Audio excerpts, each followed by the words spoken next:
Graça e paz, amados e amadas, estamos agora em Deuteronômio capítulo 32 e ele aqui vai falar sobre o cântico que Deus deu a Moisés.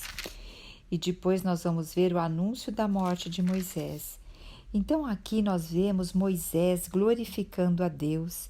E olha como ele fala, olha, inclinai vossos ouvidos, ó céus, e eu falarei. Ouça, ó terra, as palavras da minha boca. Quer dizer, céus e terras que foram criados por Deus. Ouça agora a palavra da minha boca que eu glorifico ao nosso Deus, né?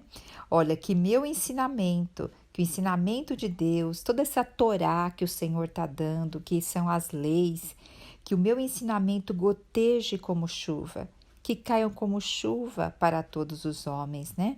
E as minhas palavras destilem como brando orvalho.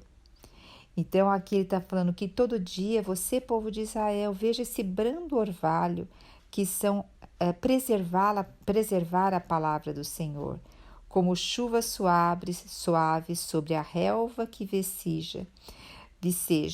Veja só que interessante, todo dia tem no orvalho, essa brisa suave, isso tudo vai preservando a natureza, e o que o Senhor quer é preservar a palavra dele dentro de nós. Olha só, como garoa revigorante para as plantas verdejantes. Então, muitas vezes a gente quer buscar o Senhor, fazer um monte de coisa. Não, o Senhor quer que todo dia, um pouquinho, nós estejamos na presença dele. E aquele pouquinho que a gente tirou de tempo, a gente multiplique no nosso viver. Multiplique em todas as horas do nosso viver. E quando que cai o orvalho? Quando que cai essa garoa revigorante? É logo pela manhã. Então, dizendo assim, priorize tudo que você for fazer, primeiro, Senhor, porque aí você já vai estar blindando o teu coração e olhando para o alto. E aqui no versículo 3 ele diz assim: eu vou proclamar o nome de Yahvé e eu vou glorificar a grandeza do nosso Deus. Que nós possamos ter esse coração de adoração, de glorificar o nome do Senhor e glorificar a grandeza do nosso Senhor e falar até para os céus assim: céus, inclina para se ouvir, terra, ouça agora que eu vou glorificar o Deus. Então, olha só, a gente chama céus e terras para mostrar para eles, para glorificar o Senhor para eles. Olha que coisa maravilhosa, né? E Moisés diz assim: ele é a nossa rocha. Porque veja só, a rocha, ela tem o quê? Firmeza. A rocha, dentro da palavra de Deus, ela tem muito foco, porque veja só, lembra a rocha que seguia eles aqui no deserto? Era Cristo.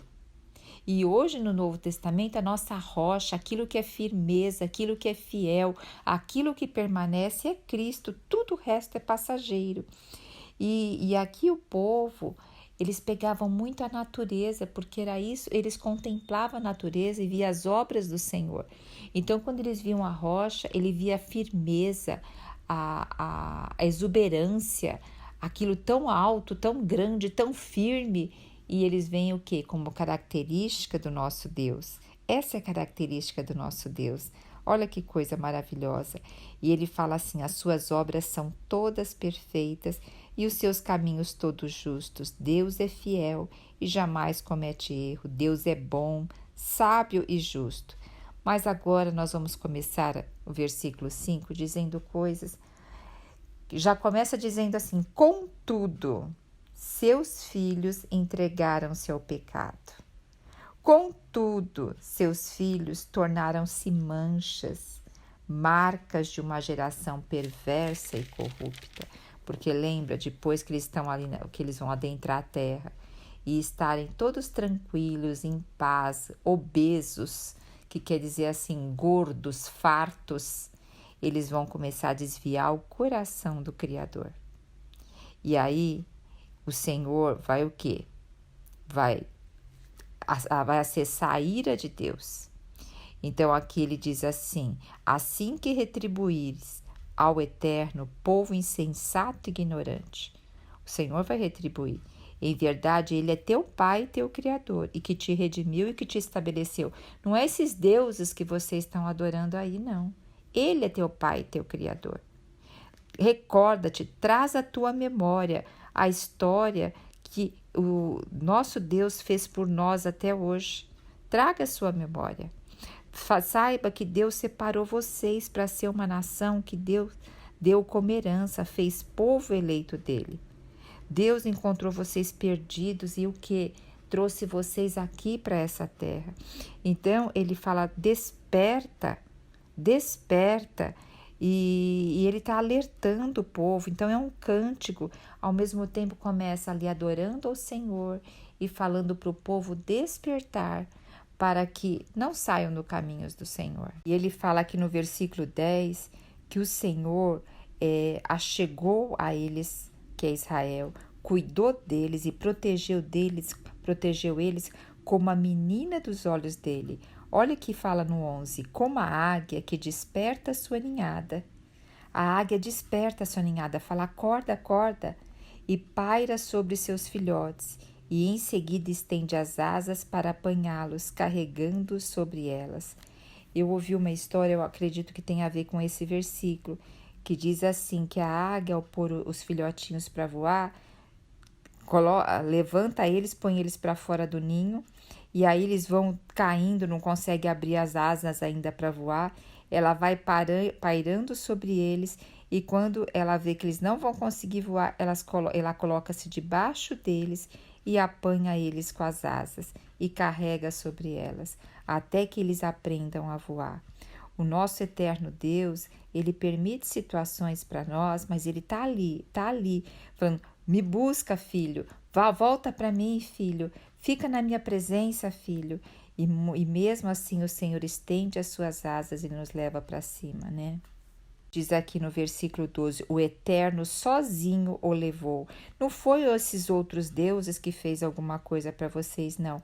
O Eterno sozinho que tem levado vocês. Então diz aqui que o Senhor que te fez cavalgar por lugares altos, te alimentou com o fruto, te nutriu com o mel, até o mel que sai das rochas, e as oliveiras produzindo azeite, mesmo naqueles terrenos pedregosos. A oliveira muitas vezes dá no meio também da rocha. Então, tudo isso o Senhor fez por eles. E aqui o que eles feriram, depois como coice, e desprezaram tudo o que Deus fez para eles. Olha o que diz o versículo 15. Desprezastes a Deus que o fez e rejeitastes a rocha que é o teu Salvador. Ó Senhor Jesus, guarda o nosso coração. Com deuses estranhos provocaste ciúmes em Deus, e com ídolos abomináveis deixaram o irado.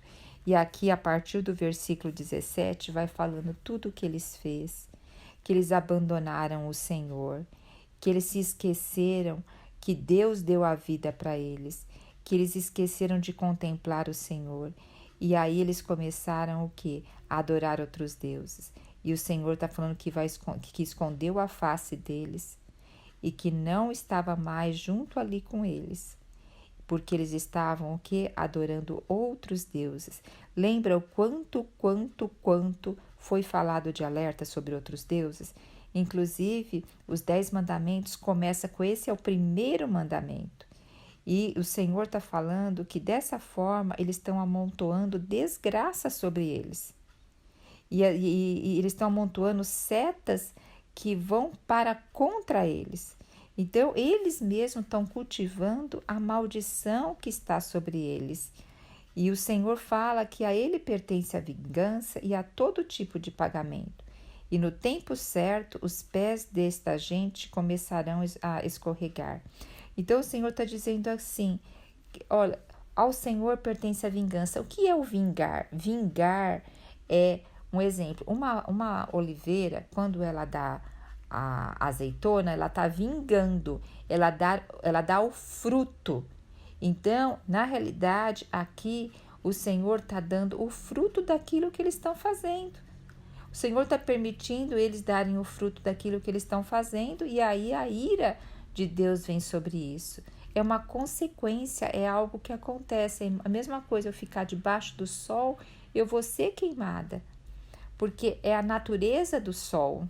E o Senhor também fala que vai vingar muito sangue dos seus servos e que a terra clama pelo sangue do justo.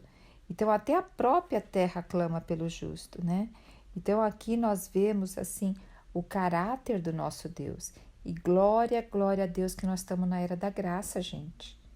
Isso é uma bênção enorme. Não é mais olho por olho, dente por dente. Hoje nós temos o sangue de Cristo.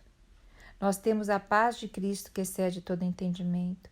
O sangue que nos faz apresentável a Deus, apesar de nossa natureza e nós sermos pecadores. Não está passando um dia sem a gente pecar. Mas se a gente tem um coração de priorizar o Senhor e o sangue de Cristo está em nós, nós somos aceitos pelo Senhor. Olha que graça que nós estamos vivendo hoje.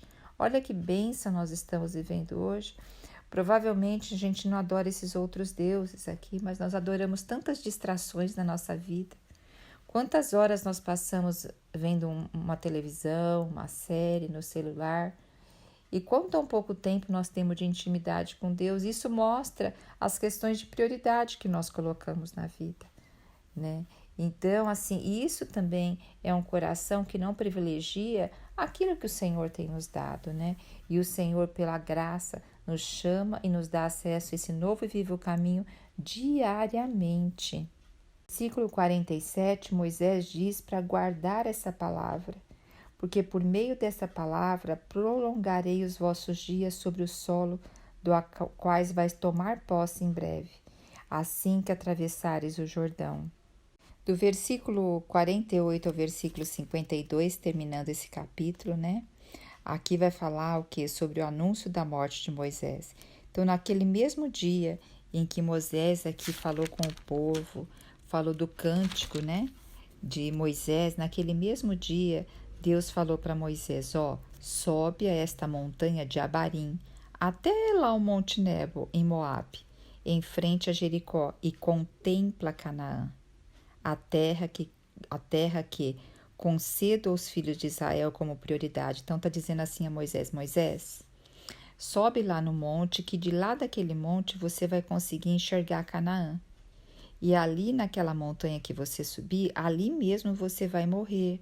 E você vai se reunir junto aos teus antepassados, a teu irmão Arão, que faleceu lá no monte, e você vai se reunir a seu povo. Então aqui o Senhor está dando essa oportunidade de Moisés contemplar a terra que o povo vai entrar. Porque ele, tanto Moisés quanto Arão, eles foram infiéis. Lá nas águas de Meribá, lembra quando o Senhor falou para ferir falar a rocha e eles feriram? E assim eles o que? Feriram a santidade do Senhor entre os filhos de Israel. Então foi algo sério. E por esse motivo eles não poderiam entrar na terra, nem Moisés nem Arão. Mas o Senhor deu a oportunidade dele contemplar. Então, motivo: contemplarás a terra prometida à tua frente, mas não poderás entrar nela, na terra que estou dando aos filhos de Israel. Veja só, Moisés ele não pôde entrar na terra. E hoje? Hoje nós podemos entrar pelo sangue do Senhor. Hoje, inclusive, o Espírito Santo habita em nós, gente. Olha que privilégio. Moisés não teve o privilégio nem de entrar na terra de Canaã, nem o que? De ter visto Cristo como a nova aliança e não ter o Espírito Santo dentro dele.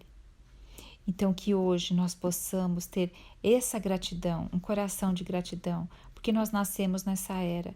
Nós nascemos na era da graça, que agora não está só com o povo de Israel, aqui era só o povo de Israel escolhido, agora é todos aqueles que aceitam e invocam o nome do Senhor. É todos aqueles que recebem Jesus Cristo como seu único e verdadeiro Salvador e o único que dá caminho a Deus. Somente Jesus abre caminho a Deus. E dessa forma hoje nós estamos na nova aliança e a rocha é Cristo. E hoje o Espírito está dentro de nós, que possamos aproveitar toda essa oportunidade, viver e andar no Espírito. Aleluia! Jesus Cristo é o nosso Senhor.